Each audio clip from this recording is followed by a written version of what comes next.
প্ৰথমে আমি নমস্কাৰ জনাইছোঁ আইৰিভাৰ ফেষ্টিভেলৰ পৰিচালনা কমিটিৰ তৰফৰ পৰা সাংবাদিক বন্ধুসকলক প্ৰথমতে আমি ধন্যবাদ জ্ঞাপন কৰিছোঁ আমাক এই সুযোগখন কৰি দিয়াৰ বাবে। আৰু আগন্তুক যি 2026 নতুন বছৰ আহি আছে, এই নতুন বছৰত আইৰিভাৰ ফেষ্টিভেলৰ তৰফৰ পৰা সকলোকে আমাৰ আগতীয়াকৈ শুভেচ্ছা জনাইছোঁ। আৰু আজি এটা কথা আমি জনাবলৈ পাই সুখী হৈছোঁ যে অইন বছৰৰ দৰেও এইবেলি আমি আইৰিভাৰ ফেষ্টিভেল আগতে যি নেকি ড্ৰেজিং ফেষ্টিভেল হৈছিলে সেই একে ঠাইতে আমি আইৰিভাৰ ফেষ্টিভেল পাতিবলৈ আৰম্ভ কৰিছোঁ। আৰু ইয়াত অহা 27 ডিচেম্বৰৰ পৰা 7 জানুৱাৰীলৈকে 12 দিনীয়া আমাৰ এই প্ৰগ্ৰামটো চলিব। আৰু এই প্ৰগ্ৰামত আমাৰ বিভিন্ন জাতি জনগোষ্ঠীৰ নৃত্য থাকিব, অসমৰ বিভিন্ন ঠাইৰ পৰা স্বনামধন্য শিল্পীসকল থাকিব, আৰু কিছুমান ধৰক শিশুসকলৰ কাৰণে মনোৰঞ্জনমূলক ব্যৱস্থাও আছে। ইয়াত পিকনিক স্পটো আছে। আৰু প্ৰথম আমাৰ কাৰ্যসূচীত আমি 7 তাৰিখৰ পুৱা 5টাৰ পৰা আৰম্ভ কৰিম। 27 তাৰিখৰ পৰা 28 তাৰিখত পুৱা 5টাৰ পৰা আমাৰ প্ৰগ্ৰাম আৰম্ভ হ'ব। প্ৰথম প্ৰগ্ৰাম হ'ব আমাৰ মাৰাথন ৰেজৰ দ্বাৰা আমাৰ আৰম্ভ হ'ব। আৰু দ্বিতীয়তে আমাৰ যি ফেষ্টিভেলৰ মেইন গেট অপেনিং, এইটো আমি 9টা বজাত আৰম্ভ কৰিম। আৰু অপেনিং কৰিব আমাৰ 15 নং কাজলগাঁও সমষ্টিৰ MCLA তথা BTC EM পানীৰাম ব্ৰহ্ম ছাৰে। আৰু পৰ্যায়ক্ৰমে আমাৰ কিছুমান কাৰ্যসূচী থাকিব, দিনজোৰা কাৰ্যসূচী থাকিব।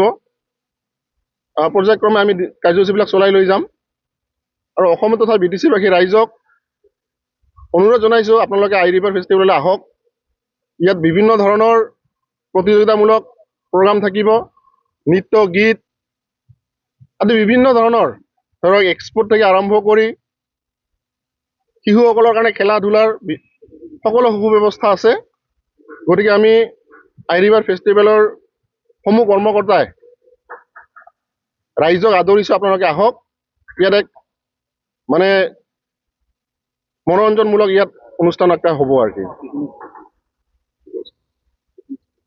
ইয়াত মূল আকৰ্ষণ হিচাপে আমি লৈছোঁ বিভিন্ন ধৰণৰ জনগোষ্ঠীয় নৃত্য প্ৰতিযোগিতা থাকিব। তাৰ পিছতে আমাৰ কালচাৰেল নাইট আছে, য'ত নেকি আমাৰ ফুকন বড়োৰ থেকে আৰম্ভ কৰি মনীষা দেৱী আৰু বিভিন্ন ইলিচা বড়ো তেনেকুৱা ধৰণৰ আমাৰ ছিংগাৰ আছে, তেওঁলোকে প্ৰগ্ৰাম কৰিব। আৰু ইয়াতে এক্সপ' আছে, য'ত নেকি বিভিন্ন ধৰণৰ জাতীয় সম্ভাৰ বা তেনেকৈ সাজপাৰো ইয়াত প্ৰদৰ্শন কৰা হ'ব। এইখিনি বহুতে কিন্তু ভাবিছে আইৰিভাৰ ফেষ্টিভেলটোৱে ড্ৰেজিং ফেষ্টিভেল। আচলতে ড্ৰেজিং ফেষ্টিভেল 3বাৰকৈ ইয়াতে অনুষ্ঠিতকৈ পতা হৈছিলে। আৰু যিহেতু এইটো ড্ৰেজিং ফেষ্টিভেলটো BPF চৰকাৰৰ পৰা কৰিছিলে, যিহেতু আপোনালোকে আইৰিভাৰ ফেষ্টিভেল ইয়াতে পাতিছে, এইটো কিবা চৰকাৰী সাহায্য এটা আছে? নাই, ইয়াত কোনো ধৰণৰ চৰকাৰী সাহায্য নাই। ইয়াত যিহেতু বিগত দিনবোৰত ড্ৰেজিং ফেষ্টিভেল হৈছিলে, কিন্তু কিছু বছৰ আমি ড্ৰেজিং ফেষ্টিভেলটো ইয়াত অনুষ্ঠিত হোৱা নাই। তো এইবাৰ প্ৰথমবাৰৰ কাৰণে হয়তো আমি কিছু বছৰ গেপ যোৱাৰ পিছত এইবাৰ প্ৰথমবাৰৰ পৰা আমি আইৰিভাৰ ফেষ্টিভেলটো ইয়াত এইখন অঞ্চলৰ ৰাইজে মিলি পেলাই ৰাইজৰ সহযোগত এই ফেষ্টিভেলটো পতা হৈছে। ইয়াত কোনো চৰকাৰী আঁচনি নাই। ড্ৰেজিং ফেষ্টিভেলৰ লগত একো মিল নাই? নাই, ড্ৰেজিং ফেষ্টিভেলৰ লগত একো লিংক নাই ইয়াতে। ভেন্যুটোৱে খালি অকল ভেন্যুটোৱে ড্ৰেজিং ফেষ্টিভেল ভেন্যু। আগত ড্ৰেজিং ফেষ্টিভেল সময়ত আমি দেখিবলৈ পাইছিলোঁ হেলিকপ্টাৰ ৰাইডিং, এলিফেণ্ট ৰাইডিং আৰু কিবা কিবি আছিলে। তেনেকুৱা ধৰণৰ বিষয়বস্তু আছে লোৱা হৈছে নেকি? হয়, তেনেকুৱা ধৰণৰ বিষয়বস্তুবিলাক আছে। যিহেতু এলিফেণ্ট ৰাইডটো আছেই, তাৰপিছত এয়াৰহোষ্ট বেলুনটো এইটো আছেই। সেইকাৰণে মই আগতেই কৈছোঁ যে ইয়াত বিভিন্ন ধৰণৰ মনোৰঞ্জনমূলক কিছুমান বস্তু ইয়াতে আছে। তো ৰাইজে যদি আহে ইয়াত নিশ্চয় ভাল পাব। আৰু প্ৰথমতে যি নতুন বছৰ আমি যেনেধৰণে আঁকোৱালিব লাগে, নতুন উদ্যমেৰে নতুন মনোভাৱেৰে, ঠিক এই পৰিৱেশটো এই আইৰিভাৰ ফেষ্টিভেলত পাব। অসমৰ বাহিৰৰ শিল্পীক আমন্ত্ৰণ জনোৱা হৈছে নেকি? বিশেষ তেনেকৈ এইবাৰ আমি অসমৰ বাহিৰৰ ফেষ্টিভেলক আমন্ত্ৰণ জনোৱা নাই। যিহেতু এইটো ড্ৰেজিং ফেষ্টিভেল নহয়। আৰু এইখন প্ৰগ্ৰাম ৰাইজৰ সহযোগতহে পতা এখন অনুষ্ঠান। তো এই অনুষ্ঠানখনত আমি বিশেষকৈ ভাবিছোঁ যে এইখন অঞ্চলৰ যিবিলাক নৃত্যশিল্পী আছে, যিবিলাক ধৰক ছিংগাৰ আছে, তেওঁলোকক এখন প্লেটফৰ্ম দিয়াৰ কাৰণে হয়তো আমি এই ব্যৱস্থাটো কৰিছোঁ। যিহেতু দেখা গৈছে সামাজিক মাধ্যমত প্ৰচাৰিত হৈছে, কিন্তু ইয়াতে বলিউডৰ তাৰকাসকল আছে। হয়, আমিও এই কথা উপলব্ধি কৰিছোঁ, দেখিছোঁ যে কিছুমান ফেচবুকৰ জৰিয়তে এটা ভুৱা প্ৰচাৰ চলাইছে। তো ৰাইজক আমি আই ৰিভাৰ ফেষ্টিভেল পৰিচালনা কমিটিয়ে এটা কথাই অৱগত কৰাও যে ইয়াত কোনো ধৰণৰ বলিউড বা বাহিৰৰ ছিংগাৰ আমি আমন্ত্ৰণ জনোৱা নাই।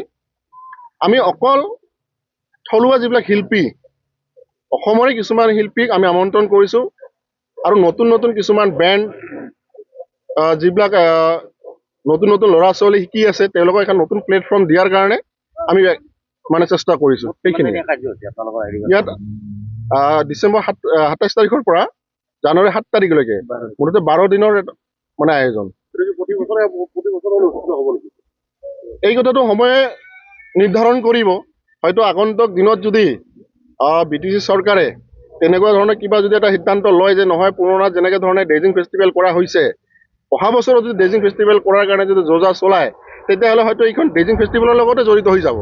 আৰু ড্ৰেজিং ফেষ্টিভেল যদি নহয়, তে নিশ্চয় আমি এইখন অঞ্চলৰ ৰাইজ লগ লাগি পেলাই হয়তো এই ফেষ্টিভেলখন আমি তেনেকৈ চলাই যাম বুলি আমাৰ আশা আছে।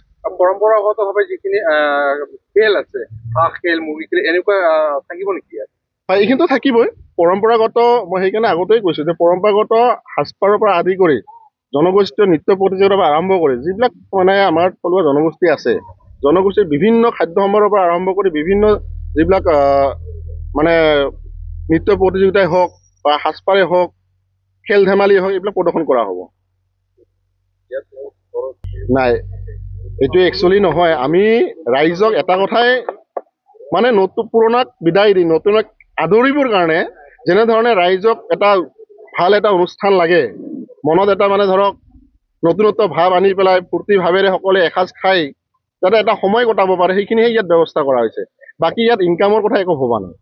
বিভিন্ন ক্ষেত্ৰত কিন্তু দেখা যায় এনেকুৱা ফেষ্টিভেলত, মানে বাহিৰতো আমি প্ৰত্যক্ষ কৰিছোঁ, এনেকুৱা ফেষ্টিভেল পাতিলে জোৱা চুৰ্কি এইবিলাক মানে তেনেকুৱা কিবা আছে নেকি পৰিকল্পনা? নাই, চাওক, জুৱা আৰু চৰকিৰ মাজত পাৰ্থক্য আছে। চৰকিটো এটা সাধাৰণ এটা মানে ধৰক মনোৰঞ্জনমূলক খেল হিচাপে আমি ধৰি লওঁ। হয়তো সৰু সুৰা যেনে হাঁহ মুৰ্গী চাবোন সেইবিলাক খেল থাকিব, কিন্তু বিশেষকৈ জুৱা ক'লে আমি বেলেগ ফালে গুচি যাওঁ। সেইটো ডাবু চাবু আমি তেনেকৈ বুলি ভাবি লওঁ, কিন্তু সেইটো ইয়াত তেনেকৈ নাই।